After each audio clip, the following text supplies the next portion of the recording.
Salut à vous tous, et merci pour votre marque de considération. Cette vidéo est en rapport avec la nomination de Gims et Dadju en qualité d'ambassadeur culturel de la rumba congolaise.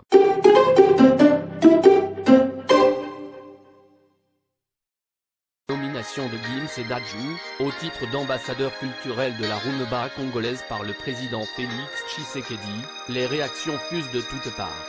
Dans le cadre de notre mission d'objectivité sur tous les sujets en rapport avec le Congo, nous avons décidé d'apporter notre petite réflexion à ce sujet si complexe. Notre objectif dans ce numéro n'est pas d'affirmer ou d'ignorer les mérites à l'égard de cette nomination ou de proposer un autre nom en lieu et place de ces artistes, mais plutôt d'apporter notre touche scientifique en réfléchissant sur l'acte posé par le président de la République ainsi que sur ce concept ambassadeur culturel. L'opinion veut donc savoir qui mérite d'être appelé porter ce titre d'ambassadeur culturel de la rumba congolaise. L'ambassadeur culturel est un titre politique. Un ambassadeur culturel de la rumba congolaise doit être de nationalité congolaise. Pour répondre à ces multiples préoccupations de l'opinion congolaise, il serait utile de bien comprendre ce concept ambassadeur culturel, et pour bien le cerner, nous avons jugé bon de l'aborder sur le plan sociologique, professionnel, de marketing ainsi que politique. Tardé, abordons sur le plan sociologique. Victime d'une acculturation suite à la colonisation, la culture congolaise à l'instar de l'ensemble de l'Afrique a perdu plusieurs de ses valeurs. Chaque Congolais est donc appelé à promouvoir le peu des valeurs qui nous restent. De ce fait, tout Congolais vivant hors de sa patrie qui se fait promoteur et défenseur de nos valeurs culturelles au milieu des autres nationalités dans son pays d'accueil a d'office un ambassadeur culturel. Nous sommes donc appelés à vivre correctement en prônant les valeurs nationales, afin de rayonner l'image de notre pays au milieu des autres nations. En agissant de la sorte, nous sommes dignes d'être appelés ambassadeurs culturels de notre pays. Nous sommes donc les premiers ambassadeurs de notre culture.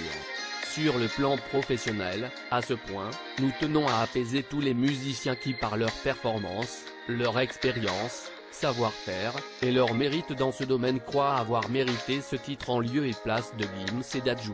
Nous les rassurons en affirmant qu'ils sont d'office ambassadeurs culturels au moment où leur musique et leurs prestations traversent les frontières nationales.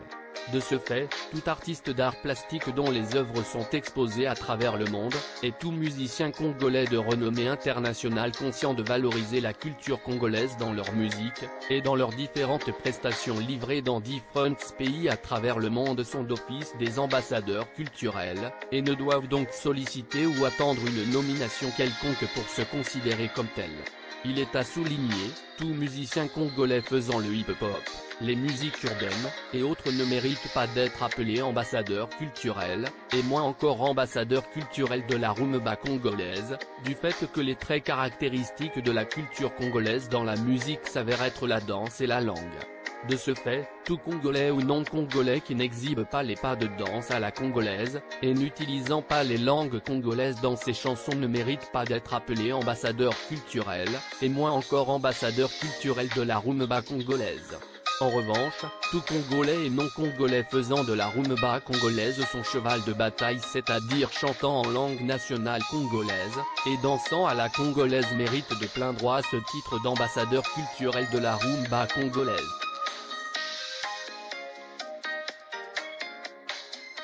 En marketing, on parle d'ambassadeur de marque.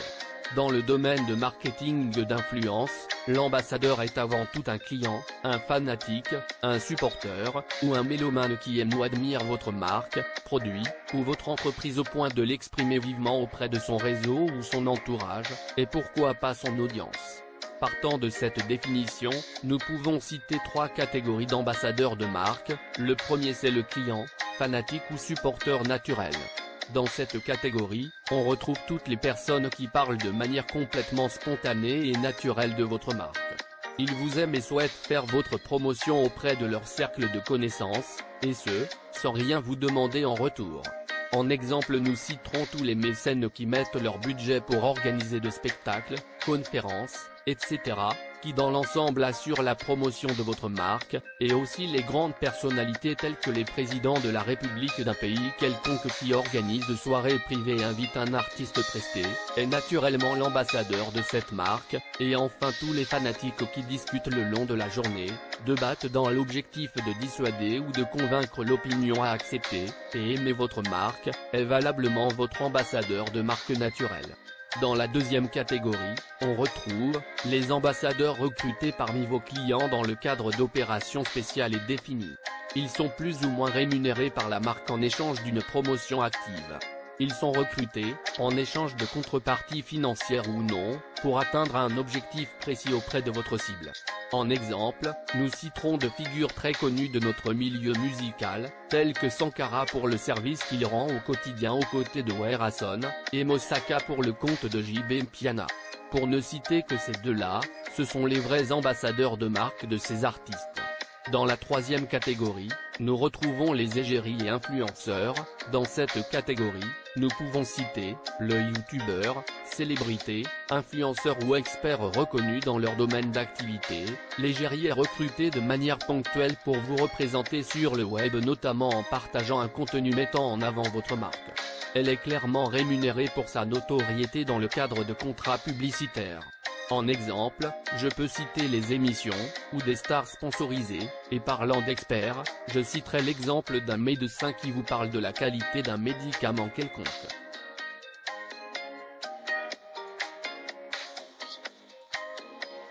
Sur le plan politique, d'après Wikipédia, un ambassadeur est un représentant d'un État auprès d'un autre, ou parfois d'une organisation internationale. C'est le rang le plus haut au sein de la hiérarchie diplomatique. On l'emploie aussi au sens figuré, pour qualifier toute personne chargée d'un message ou d'une mission quelconque. Comme mission, l'ambassadeur, en tant que chef de poste d'une mission diplomatique, est le subordonné d'un gouvernement. Il se doit de protéger les ressortissants de son pays, de négocier avec le gouvernement local et de défendre les intérêts de son pays. L'ambassadeur est aussi chargé de promouvoir des relations amicales, et de développer les relations économiques, culturelles, scientifiques, et militaires entre les deux pays. Nous distinguons dans cette catégorie des ambassadeurs dits itinérants et les ambassadeurs résidents. De ce fait en politique, on ne parle pas d'ambassadeur culturel mais plutôt de conseiller culturel. Il est responsable du service culturel d'une ambassade, et il est chargé de tisser des liens entre son pays et un pays d'accueil. Il a mission de développer la culture de son pays à l'étranger. Après toutes ces explications, il nous ressort deux concepts distincts. Le premier est l'ambassadeur culturel. Il est important de retenir qu'un ambassadeur culturel d'un pays quelconque est tout artiste qui fait de la culture de son pays son cheval de bataille, et dont le service ou prestation traverse les limites de frontières nationales. La question est donc de savoir comment un artiste musicien peut à travers sa musique valoriser la culture de son pays. Pour répondre à cette question, il est impérieux de connaître et de révéler des traits culturels les plus remarquables dans la musique qui sont la danse et la langue. Par conséquent, un artiste musicien peut se prévaloir ce titre d'ambassadeur culturel dans le cas où il chante et compose régulièrement des chansons en langue nationale, et dont les danses sont exhibées à la congolaise. C'est alors, tout artiste musicien qui répond à tous ces critères se revêt automatiquement le titre d'ambassadeur culturel, et ne doit donc pas attendre des instances politiques du pays une nomination mais plutôt une décoration, ou un titre honorifique pour consacrer le travail abattu durant et pendant sa carrière. Et en deuxième lieu, il y a l'ambassadeur culturel de la rumba congolaise. Musicalement parlant, tout ambassadeur culturel n'est pas tout un ambassadeur culturel de la rumba congolaise. En exemple, je citerai Innocent Balumé qui prône son Afro-Congo, est donc par sa notoriété d'aujourd'hui notre ambassadeur culturel, mais pas un ambassadeur culturel de la rumba congolaise. Un autre exemple est de Chalamwana, qui fait de Mutuashi, est aussi notre ambassadrice culturelle, mais non plus un ambassadeur culturel de la rumba congolaise. Cependant, il y a un fait majeur à signaler, partant de l'opinion extérieure considérant toute musique congolaise comme rumba, il serait plus honnête au niveau des instances supérieures du pays d'utiliser le terme ambassadeur culturel de la musique congolaise en lieu et place de l'ambassadeur culturel de la rumba congolaise.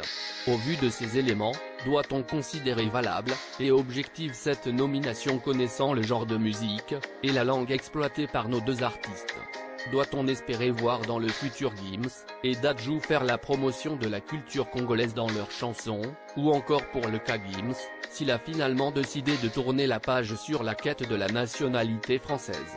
Et dans l'hypothèse où il serait nommé en qualité d'ambassadeur de marque, dans cette situation, il serait difficile d'admettre qu'ils pourront concilier leur musique qui prône la culture française avec la rumba congolaise qui valorise la culture congolaise, et de surcroît, ils doivent exiger un salaire en contrepartie des services qu'ils auront à rendre. Malgré toutes ces explications, la question de savoir quelle a été la motivation qui a poussé le chef de l'État Félix Tshisekedi à cette décision demeure sa réponse.